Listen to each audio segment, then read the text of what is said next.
What's on, ladies and gentlemen? My name's Ross, I like games, and today it's time to talk about Lorcana. Now, I want to get this out there, right? Before we start this video, I am really excited about Disney Lorcana. I think Lorcana is brilliant. I think Lorcana looks awesome. I think Lorcana is going to be a great game, and I'm in it for the long haul, right? I made videos about Lorcana literally the day it was announced, and I've been making videos about it since. I am very excited about it, and believe me when I say, for the entire length of this game, I'm going to be here covering all the news, letting you know what's going on, bringing you everything you need to know about Lorcana, because that's the kind of thing that I do.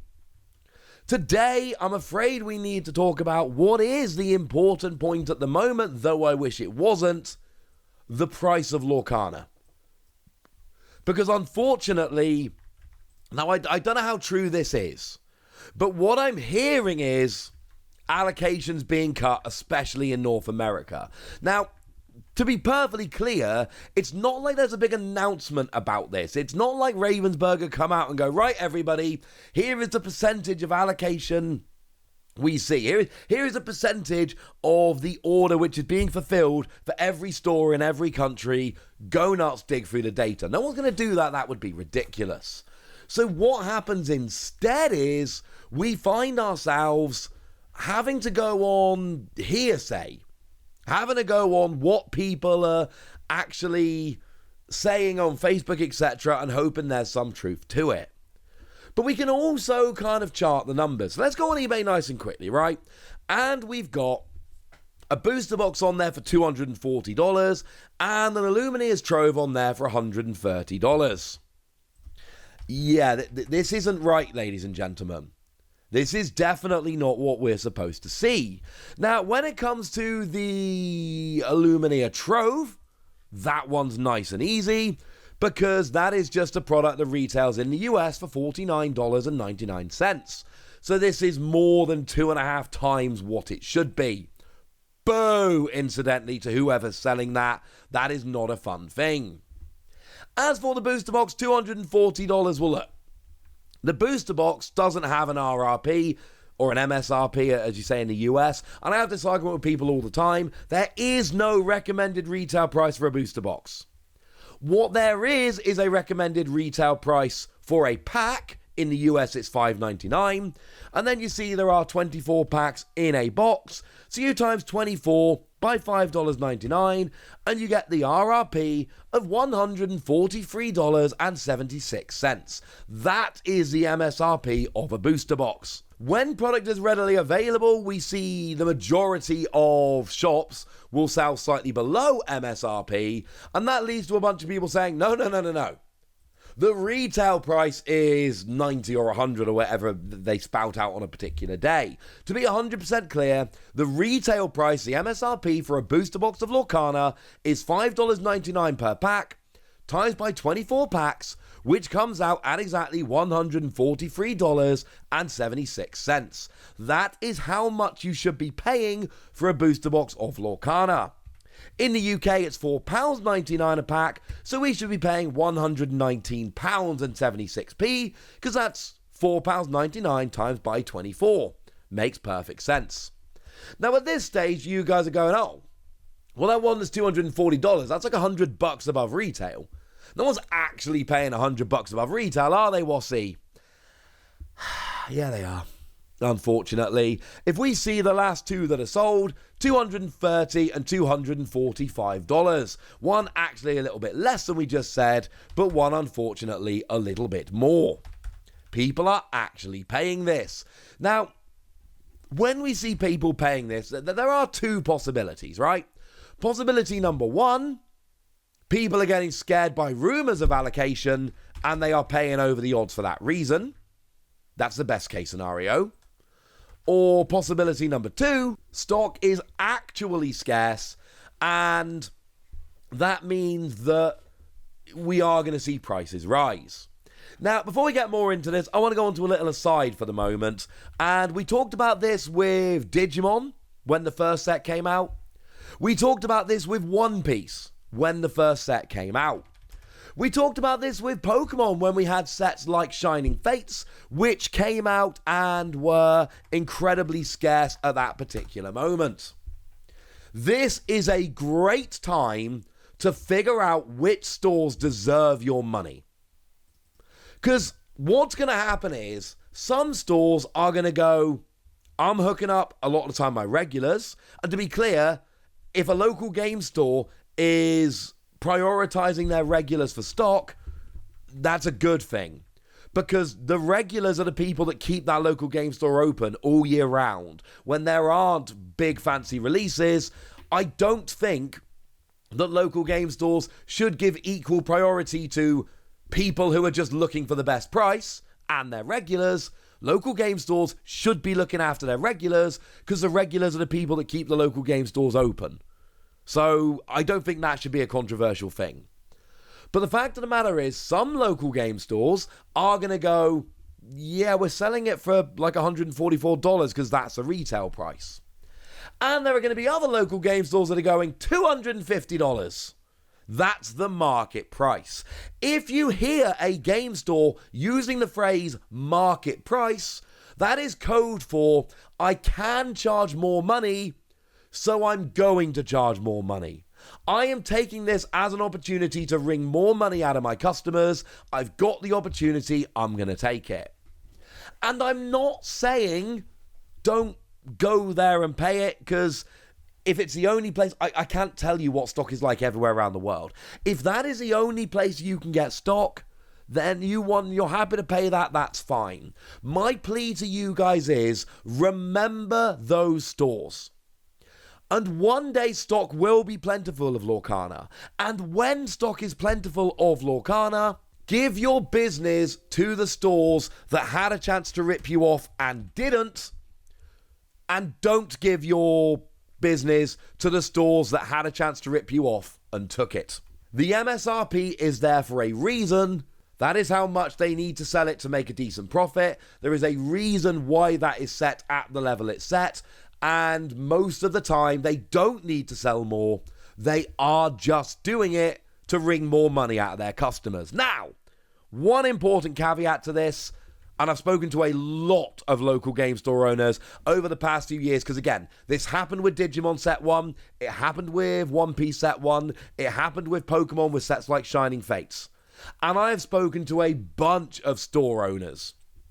And what they basically tell me is, some of them are essentially going, I can make more money, why wouldn't I make more money? My response would be, look after your customers, they'll look after you, this is supposed to be a fun hobby, but I get that they're a business, they can if they want to, etc. I understand all of that. But some local game store owners tell me, very honestly, when our allocation is cut, we don't have as much product to sell, so we have to raise the price a little bit to recoup a little bit of the money we lose from having our allocation cut. We have to do this in order to keep open. And my advice is always talk to your local game store. Their response will tell you everything you need to know.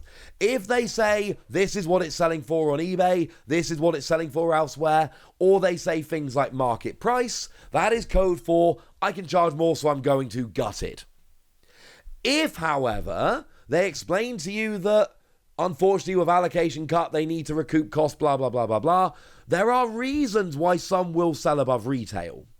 But another thing is, some will sell 10, 15, 20% above retail because that is the minimum they can get away with because they have got to recoup some of the money they've lost. And some stores will charge double retail because they can. There is a gigantic difference between the two. But like I just told you a moment ago, I've been here before. I've been around card games for a very long time. And here's the thing. When Booster 1.0 came out for Digimon, there was massive allocation everywhere. It was hard to find. Sets were artificially inflated. It was nearly impossible to find for retail unless you had a good local game store. Luckily I did. Shout out to Mad for Miniatures in Cornwall, who could have ripped me off and chose not to. And then it got better. And now Digimon boxes, when they're released, you rarely actually have to pay retail. You can usually get a good discount somewhere. And Booster 1.0 was at one point readily available for cost.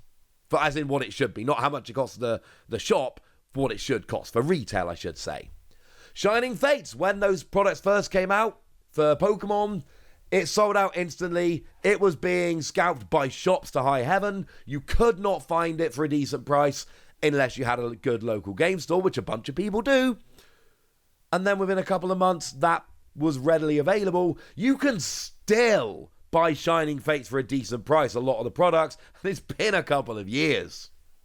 When Romance Dawn came out for One Piece, it was very hard to find. You see where we're going with this. Now, Romance Dawn hasn't become readily available. However, I will tell you, since release, when I got a box at retail, so I got a lovely local game store, I have bought another box for release and turned down 2 other opportunities to buy a box at retail because I didn't need one. I have 3 times since it came out had a casual, and I'm not talking about like sitting waiting for a drop on a website. I'm talking about super casually just coming across it, and one time I did and twice I didn't.